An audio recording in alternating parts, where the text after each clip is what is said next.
के ऊपर चढ़ाई कर दी। भारत तो बांग्लादेश का पेंच धीरे धीरे कस ही रहा था।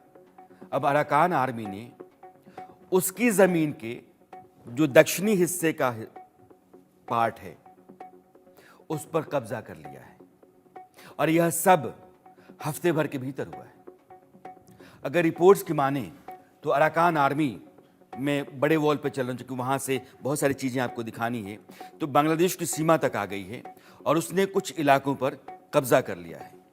दरअसल अराकान आर्मी के बांग्लादेश की तरफ चढ़ने के पीछे या हमला करने के पीछे कई वजहें हैं, और एक वजह खुद अराकान आर्मी ने अपने बयान के जरिए बताई है, और इसकी चर्चा भी मीडिया में हो रही है। अराकान आर्मी ने अपने बयान में कहा है,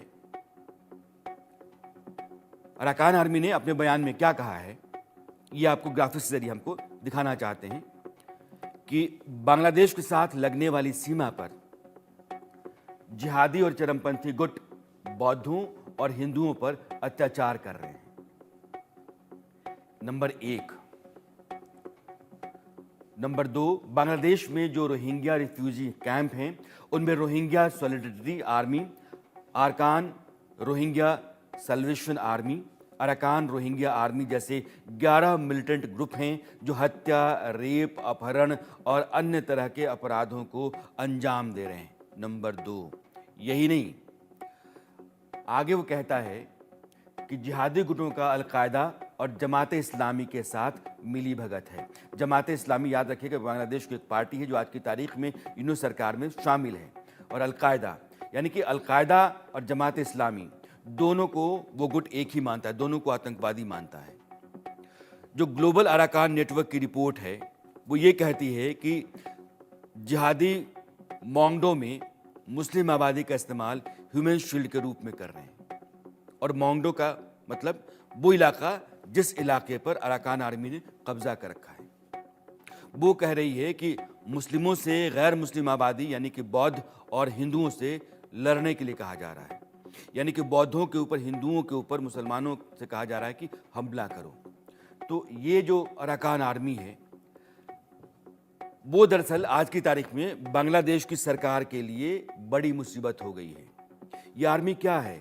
बांग्लादेश में म्यांमार से जो रोहिंग्या भागे, हमने पहले अपने एपिसोड में बताया था कि कैसे म्यांमार से रोहिंग्या भागे।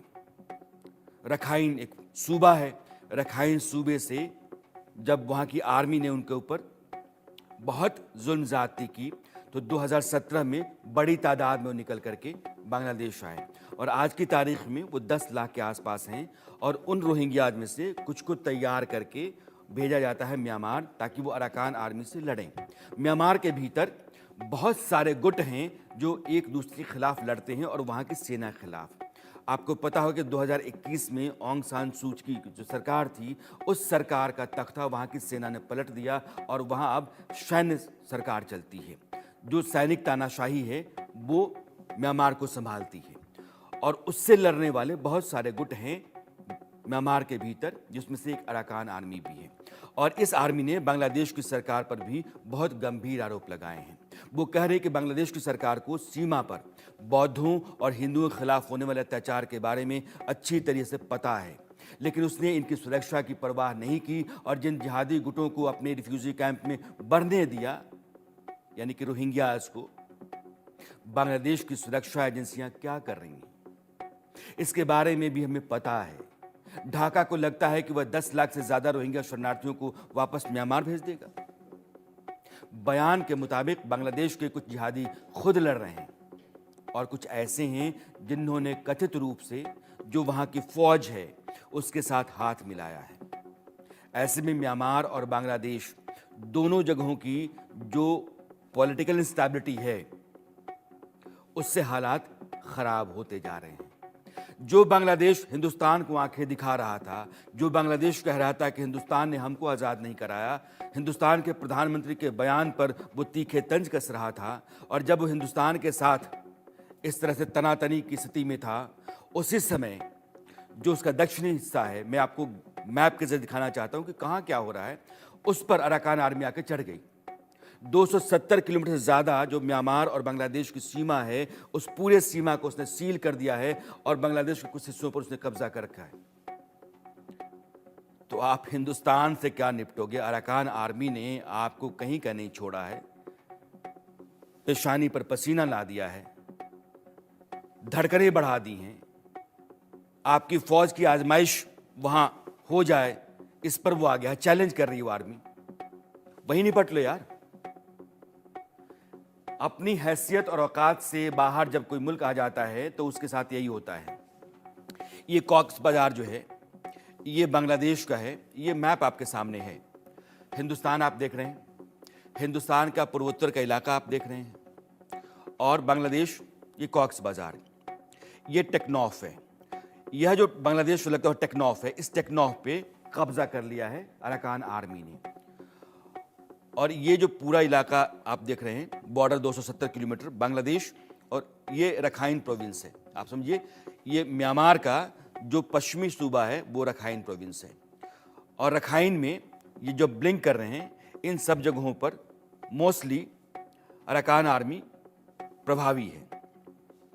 जो भारत का हिस्सा है, जो पूर्वोत्तर का, जिसमें अरुणाचल है, मणिपुर है, नागालैंड है, मिजोरम है, यह 1640 किलोमीटर की सीमा है। यह भी म्यांमार से लगती है। तो जाहिर है कि म्यांमार में जब भी स्थिरता पैदा होगी तो हिंदुस्तान के लिए भी चिंता का कारण होगा, क्योंकि लोग भाग करके हिंदुस्तान भी आ जाते हैं। वो बांग्लादेश तो आते हैं, लेकिन 1600 किलोमीटर जो हमारी सीमा है, उस सीमा से होकर के वो हिंदुस्तान के भीतर आ जाते हैं। तो जो चिन प्रोविंस है म्यांमार का, वो मिजोरम से लगता है। और चिन प्रोविंस में भी आज की तारीख में बहुत अराजक स्थितियां हैं। तो वहां से भी बांग्लादेशी भाग करके मिजोरम आ रहे हैं। तो हिंदुस्तान के लिए बांग्लादेश, रोहिंग्या एक बड़ी चिंता तो है ही, लेकिन बांग्लादेश को अब ये निपटना है कि तुम्हारे घर में घुस करके जो आर्मी आकर चैलेंज तुमको कर रही है, उससे कैसे निपटोगे। हमारे साथ दो खास मेहमान हैं, लेफ्टिनेंट जनरल नितिन कोहली साहब और मेजर जनरल पीके सहगल साहब। आप दोनों मेहमानों का बहुत बहुत स्वागत सर। पीके सहगल साहब, ये एक शेर है कि हमने तो सोचा था कोई मामूली जख्म होगा, तुम्हारे दिल में तो बहुत काम रफू का निकला। ये बांग्लादेश, इसको लग रहा था कि सरकार चला लेंगे, हमारे पास तो बस छोटी छोटी समस्याएं हैं, हिंदुस्तान को हम आंख दिखा देंगे, पाकिस्तान से दोस्ती कर लेंगे। लेकिन तुम्हारे पीछे एक अलग तरह की आर्मी घुस गई और तुम्ही को चैलेंज करने लगी।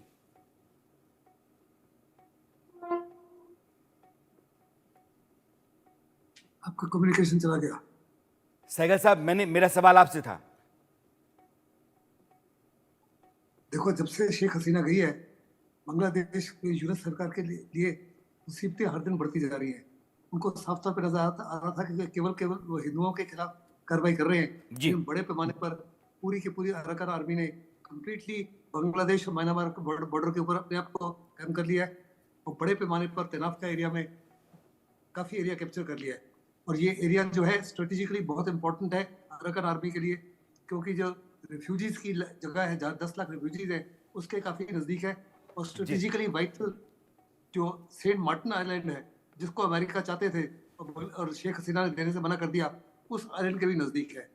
इससे बांग्लादेश की प्रॉब्लम जो है बहुत बड़े पैमाने पर बढ़ गई है। वो साफ तौर पे उनके खिलाफ हमला कर रहे हैं, उनको रेडिकलाइज कर रहे हैं, जो हिंदुओं को मार रहे हैं, जो माइनॉरिटीज के खिलाफ बेइंसाफी कर रहे हैं। ऐसे बांग्लादेश जो है अपने ही एक किस्म से जाल में फंस गया।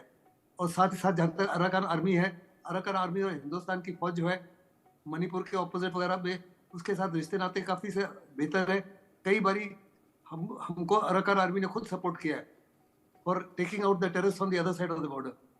लेकिन हर समय हमको चौकन्ना रहना है, हर समय हमको तैयार रहना है फॉर एनी अनटूवर्ड इंसिडेंट। लेकिन जो अभी कार्रवाई हो रही है वो साफ तौर पर दर्शाती है कि बांग्लादेश की चिंता जो है बहुत ज्यादा बढ़ गई है। वो अपने देश में ही अपने ही बॉर्डर के ऊपर फंस गए।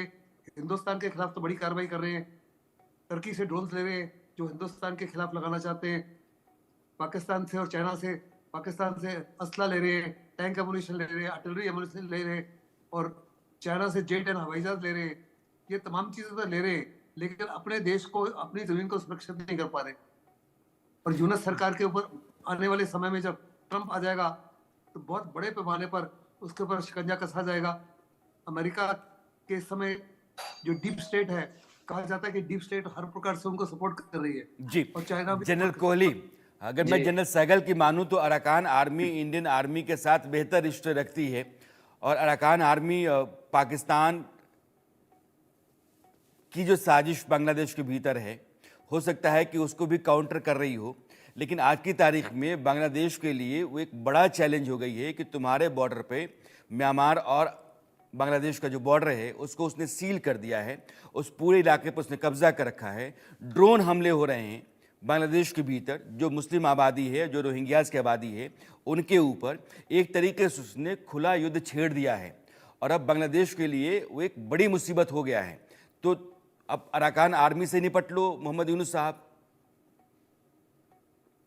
या देखिए, इसमें जो अराकान आर्मी है, आपने पढ़ा होगा न्यूज़ में, सितंबर के महीने में इनके कुछ लोग दिल्ली में भी आए थे, और दिल्ली में भी बातचीत हुई है। क्या बातचीत हुई है उसके विषय में पता नहीं है, लेकिन अराकान आर्मी जो है वो एक बैटल हार्डन आर्मी है। बांग्लादेश की आर्मी ने, जिनकी संख्या तकरीबन 2 लाख के करीब है, और आज सिर्फ पुलिसिंग का काम कर रही है, क्योंकि उनकी पुलिस काम नहीं करती। उन्होंने कभी लड़ाई में हिस्सा नहीं लिया है, वो सिर्फ पीस कीपिंग फोर्स को ही देखते रहे हैं। उन्होंने अभी अराकान आर्मी ने आकर के 270 किलोमीटर का बॉर्डर तो सील किया ही है। जो कनाफुर रिवर है वहां पर, उसके रिवर फ्रंट को भी पूरा सील कर दिया है। इसका मतलब जो बांग्लादेश के जो 2 ही देशों से जो लैंड की सीमा है इसकी 400 किलोमीटर के करीब हमारे से, इंडिया से है, और 270 के करीब म्यांमार से है, बाकी इसकी समुद्री सीमा है। सो उन चीजों को उन्होंने इनको सील कर दिया है, और वो आगे जैसे कॉक्सेस बाजार में या जहाँ पे इनके कैंप है वहां पे भी काफी प्रॉब्लम क्रिएट कर रहे हैं।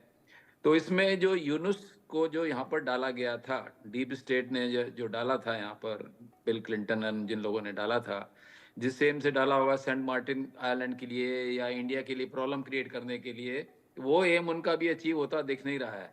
अभी उनका काफी कंफ्यूजन वहां पर शुरू हो गया है, और वो काफी डायर स्टेट में है।